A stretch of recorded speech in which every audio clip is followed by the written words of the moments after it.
What's good, sports gamers? And today patch 1.04 has been released for NBA 2K19. So let's check out what's in it. The general updates in the patch were both the Oklahoma City Thunder and Portland Trail Blazers Jumbotrons were updated to reflect how they look in real life.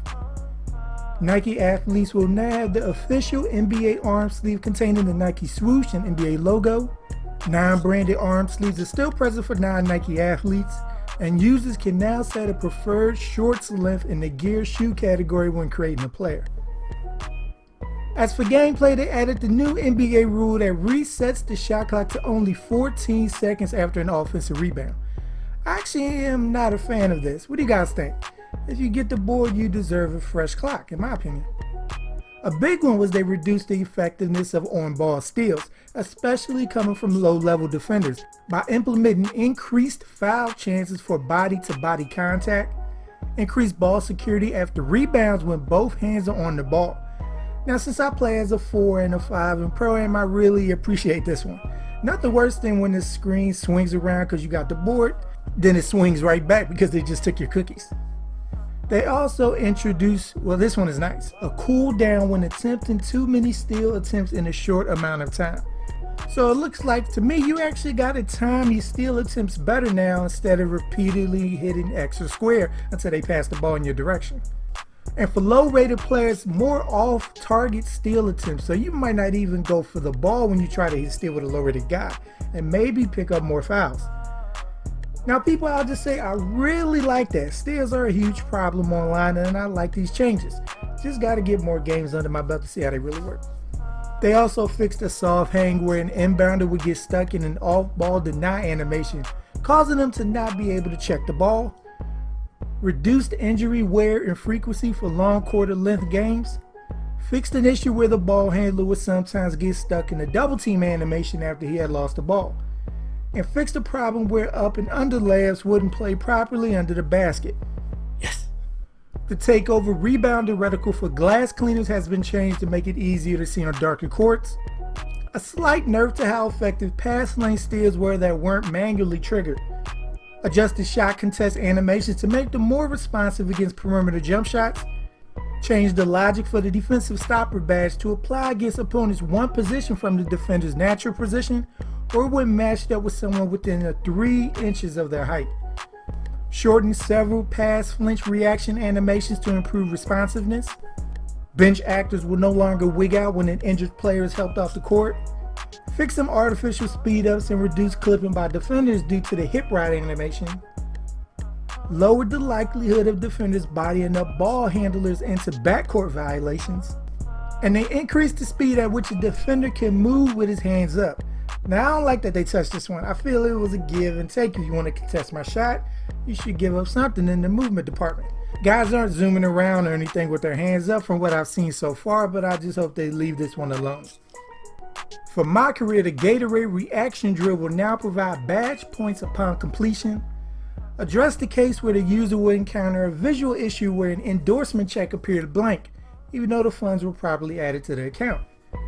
The dunk contest voting race will stop appearing in your games once the dunk contest is over.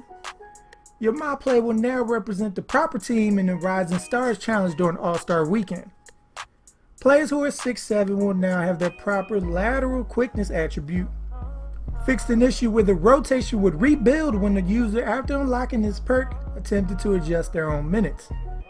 And they fixed an issue where the All-Star Captain story scene would hang when both captains shared the same first name. As for the neighborhood, the daily spin prize wheel has been improved in an ante-up environment, as there is now a second door that leads you to a room with a number of prize wheels. Users are now able to place text and logos on the sleeves of hoodies and t-shirts when creating crew uniforms. Fixed an inbound glitch that could be used during competitive games in the neighborhood. The trivia app is now usable inside your My Court.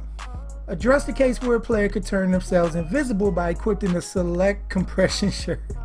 Better camera angles when playing in the furthest court in the Under Armour cages. Finger items should now properly show up in the closet when only a single finger item is owned. Fixed an issue where VC Sports Management will appear closed when quickly approaching it. Fixed an issue in the ante-up where select members of a squad would experience loss of game control after losing a squad game. Jump shot celebrations will now only trigger automatically on green releases.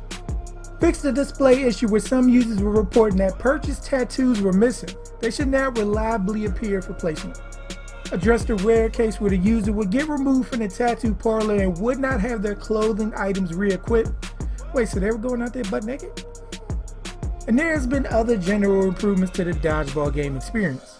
So nothing too crazy has been changed as far as the neighborhood is concerned. For Pro-Am though, they fixed an issue where players in either Pro-Am or the Jordan Rec will show up in a white jersey while their teammates were in black, or black when their teammates were in white. I'll just say, you really underestimate how hard it is to play when one of your opponents is wearing the same color jersey as you. Crowd audio will now be audible during Pro-Am gameplay. Your gamer tag rather than your My Player names will now be drawn on the back of your Pro-Am uniforms. And season rankings for Pro-Am and Crews will now appear correctly upon entering the menu. For my team, they simplified the goals for unlocking the auction house, such that users now need to only participate in the Triple Threat Online and Unlimited game rather than winning one of each. They added the ability to clear the notification flags from inside the collections menu. A dynamic duo overlay has been added to the pack reveal flow in order to make you aware of duo combos as you receive the cards. Updated overall rating formula when viewing team lineups. Corrected a display issue where a player's attributes were not shown as boosted when properly duoed with his duo partner. Dynamic duo icons will now visually animate when placed in the same triple threat lineup. And simulated stats will no longer count as accumulated stats for cards when playing challenges.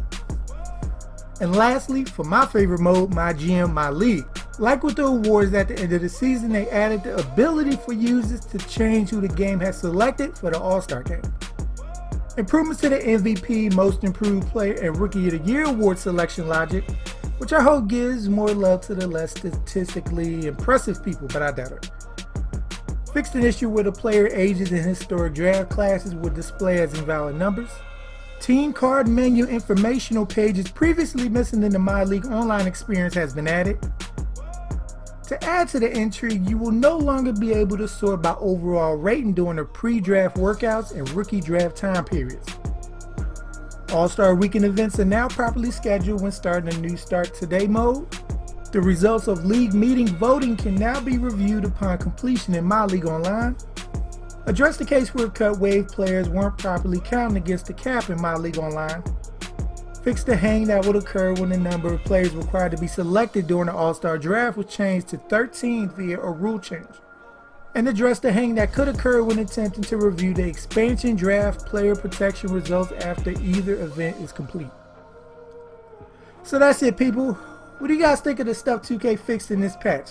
The biggest thing probably is the steal, so I can't wait to really see the impact that one has.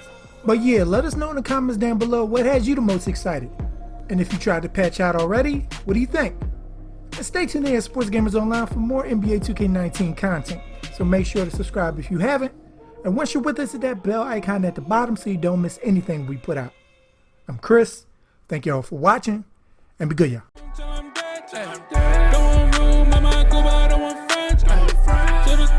the tomb, till I'm